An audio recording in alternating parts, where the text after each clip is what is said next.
Hello and welcome to gardenville.tv. We're here with Susan. We're learning all about gardening. This is the time of the year to get out there and get cooking. There's some neighbour gone berserk here, but we won't pay any attention to him. Now, let's get down to sowing. Let's get sowing. What are we away doing? From the seed. First of all, what am I going to do? I'm going to wet the compost in the bag. Because we're sowing tomatoes, We're sowing tomatoes. And yeah. if you... The most popular vegetable growing for people growing their own, isn't it, Susan? Yeah.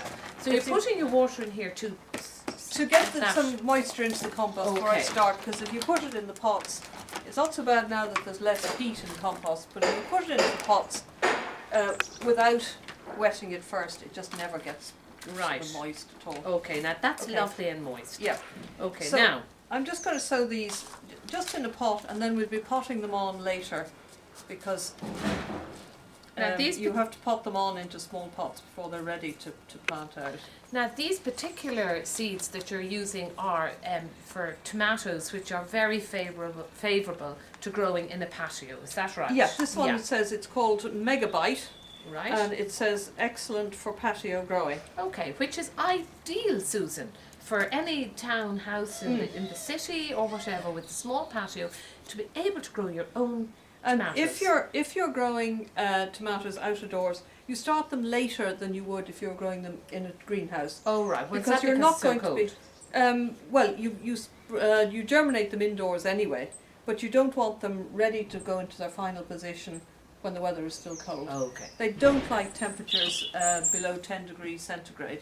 Okay. So now what you're doing, you're tapping a couple of seeds. I'm getting these seeds out into my hand. How many? Because, well, there aren't a whole lot in this packet, so they're not being over generous with this. 1, 2, right, so I've only got 4 seeds 3 there. and 4. Okay. There are more in here. Right, you can hear the lovely birds at this time of the year. It's really lovely. I love being out in the garden at this time of the year. Now what are you doing? Throwing the seeds around the place? Throwing the seeds around the place. So you're going to put them all into this actual... All into this little pot here, yeah. Right, it's only okay. 6 or 7 seeds. So they'd better all germinate. There's another one, yeah. And then once they've germinated and they're about this high, then we'll break them out of the pot and pot them on into a small pot. Okay, so you're going to cover these seeds now. I'm going to very lightly cover these seeds. Okay. Now, do you need to keep this watered? You need to keep it both watered and you need to keep it warm. Warm. So do you keep it indoors now in the month of March? Indoors, yeah. We're here now mid-March. Yeah. If you've got a heated propagator and you're going to be putting them into a greenhouse, you can start them earlier than I'm starting them here. Okay. Now, of course, that brings you on to this lovely little piece of this easy equipment that you're after buying. So you're going to sprinkle that with water. Yeah. Sprinkle that with water. Yeah. Throw in, never waste one, exactly, waste just in case. Whatnot, yeah.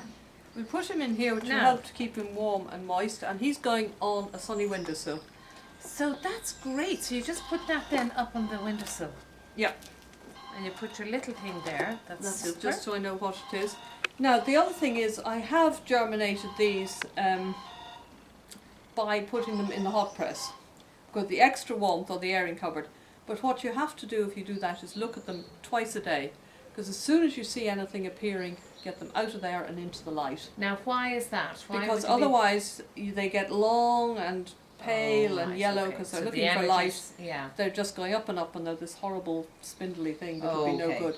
Right, okay. So it's a bit iffy. You have to keep checking them if you do that. Isn't that fun though? But this will do a windowsill. So out of this, we'll revisit this. We'll have another clip on growing tomatoes for your patio or your balcony or wherever, and we'll come back to this. But this is going in the little propagator now. That's the little it's like a little windowsill propagator. Yeah, you can get very sophisticated ones with heated wires underneath and everything for warmth, but with the sun coming down, but with the sun, it'll build up warmth in here. It'll be fine.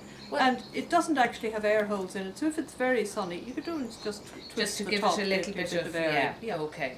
You wouldn't be inclined to punch anything into that, I could do, but then I'm just going to do that. Yeah, if it gets easier. Very hot and noisy. Much easier. So that's well, this is super. We're so delighted to be here growing back in action in the month of March. If you grow tomatoes, do contact us at Gardenville. We'd love to hear from you.